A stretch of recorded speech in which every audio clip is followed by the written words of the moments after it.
La seguridad de México está amenazada por la extracción ilegal de combustible, acción que refleja la corrupción e impunidad. No dan tregua, dice la Arquidiócesis Primada de México a través de su editorial Desde la Fe.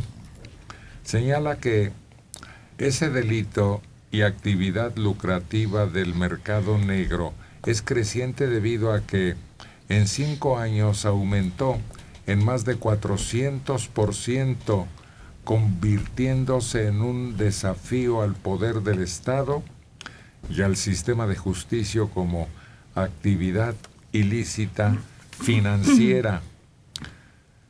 Asegura que la extracción de combustibles amenaza la seguridad de México y revela lo que al parecer significa no parece dar tregua, corrupción e impunidad. El problema que nos empobrece y descompone aún más nuestra realidad y tejido social. Pues desde ese punto de vista, ya lo habíamos señalado nosotros aquí, ¿no? Han ido socavando el tesoro principal que ha tenido siempre México en combustibles y no hay castigo ni sistema para detener ese saqueo. Sobre todo después de tantos años de tolerancia al saqueo. Pues, y ese saqueo se ha dado de forma tan abundante, pues por la complicidad que hay con las autoridades. Es algo que veíamos, que había autoridades que se prestaban a que se diera este saqueo, pero por otro lado, a veces se hacían de la vista gorda, si no se querían, digamos, comprometer. Pero si no, pues también sacaban algún beneficio, también se volvían parte de ese negocio y por eso se seguía dando. Y cuando alguien delataba, porque yo recuerdo que había hasta pipas clonadas y estas se dieron en el norte del país, que incluso pipas que iban a abastecer a gasolinerías de Estados Unidos y que incluso se cobró una multa a empresas de Estados Unidos que adquirían esta gasolina a muy bajo precio. Pero el delito va más allá del robo del combustible. El delito es el daño social que se está creando. Las comunidades que piensan que está bien robar. Los alcaldes que permiten que se robe porque saben que eso significa beneficios para su comunidad.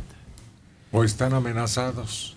O entre la que permiten esas sociedades que ya perdieron, pues éticamente, algunos valores y permiten que el crimen organizado entre. Ese es el daño grave, porque el que se estén robando el combustible, el que se mueran en un accidente, son daños menores contra lo que generan para las siguientes generaciones que dicen, pues mis papás robaban combustible y vivían bien, yo también voy a seguir robando combustible. Y crecen con una idea, estamos generando una sociedad dañada, más allá del robo. El Estado no es otra cosa más que el ente encargado de imponer por medio de la fuerza el derecho. Hace 30 años la actividad estatal en este país se desprestigió y lograron, decían que teníamos un Estado obeso, que no servía. Se fue adelgazando ese Estado y al adelgazarse ese Estado, se adelgazó la posibilidad de imponer, de sancionar el derecho. Todo lo que tenemos ahora es una sociedad donde el derecho no se impone, donde el derecho es letra de muerte y no hay posibilidad de esa ejecución forzosa de la norma jurídica. Entonces lo que tenemos es precisamente el desgobierno, la falta de Estado, la falta de Estado de Derecho, que en realidad es una redundancia hablar de Estado de Derecho. El Estado es el derecho. Entonces cuando ya no hay Estado, pues resulta que uno puede hacer uno, si quiere cobrarle a alguien, podría hacerlo por la fuerza y no habría sanción alguna, porque no se sanciona no solo la extracción del petróleo, no se sanciona en la mayor parte de los delitos que se cometen en este país. Si quieren que hablemos de estadísticas, se supone que 2 de cada 10 delitos se denuncian. De cada 100 delitos que se denuncian, 2 llegan a conocimiento del juez y más o menos 4 se sancionan. O sea, casi es sacarse la lotería el tener una imposición ante un delito. Ese es el problema real. El problema real es que el derecho no se impone en este país. Pero afecta a todos los niveles de la vida. Claro. Desde el robo común hasta el insulto, hasta el toqueteo de una mujer. Y ahí súbanle. ¿Qué hacemos si no hay justicia en un lugar donde... ¿Cómo volvemos a engordar al Estado ahora? ¿Cómo? Y se confunden. Una medida desesperada hasta cierto punto que tomaron esos pueblos en un principio con un sentimiento de justicia. Pues al fin que nos roban más. Pues al fin que el del sindicato de Pemex, ya ves cómo está el señor. Pues ya ves que ellos, no hombre, el petróleo nuestro, ¿cuándo ha sido? Ahorita sí es nuestro. Y entonces ahí las cosas ya se descomponen peor. Nos hemos desprestigiado nosotros mismos con esa serie de rumores, de aseveraciones que tienen su base, pero creemos que todo el monte es orégano. Sí. Los especialistas opinan, la aprehensión de 107 objetivos prioritarios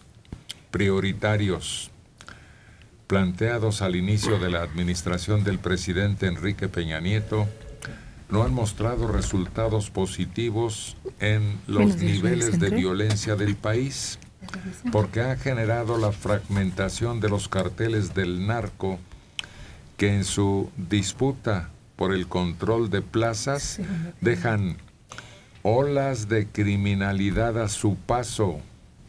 Pues también eso se ha dicho con insistencia.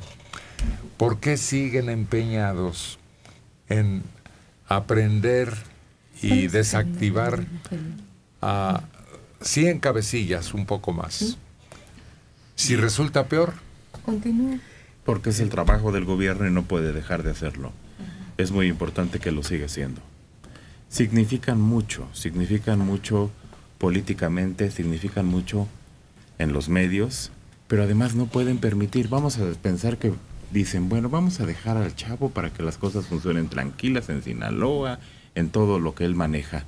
Y luego, lo único que van a generar es estructuras más fuertes. No, la lucha contra esos cabecillas tiene que seguir de alguna manera.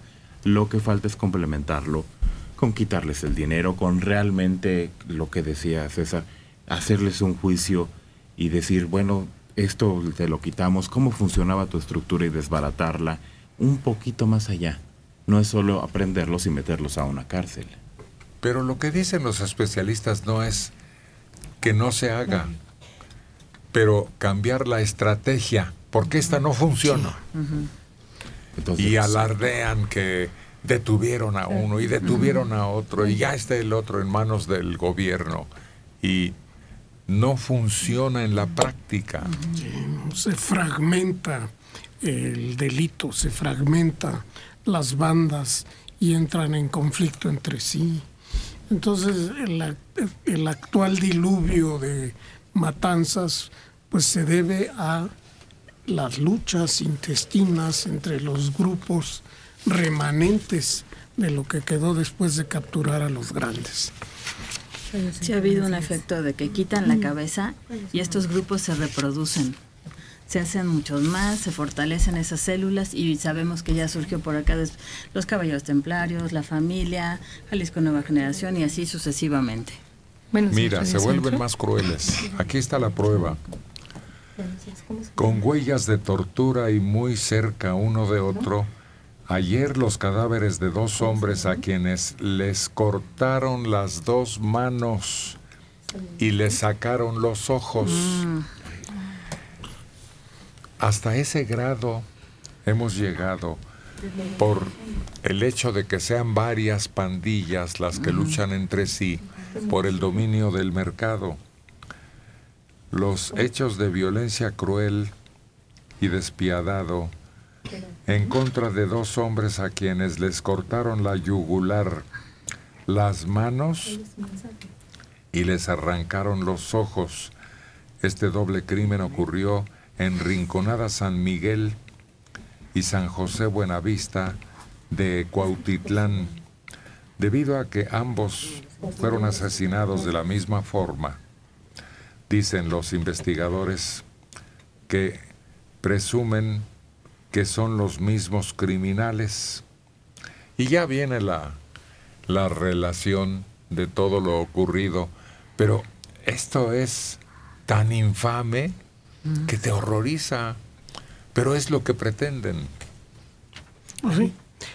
Había en otras épocas, pues recordemos con la mafia, ¿no? Tenían sus reglas, la famosa omertà que empezaba diciendo non dona, non filio, o sea, ni siquiera atacaban, tenían que atacar al mafioso, pero no a su esposa ni a sus hijos.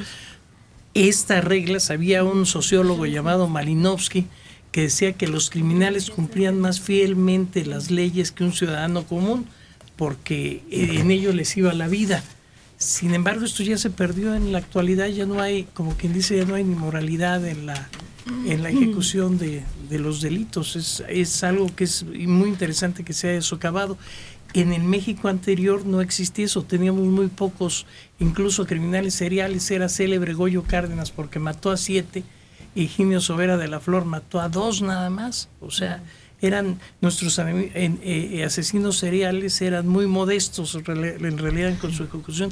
La moralidad se vino abajo también en este país con toda esta cuestión de la droga especialmente.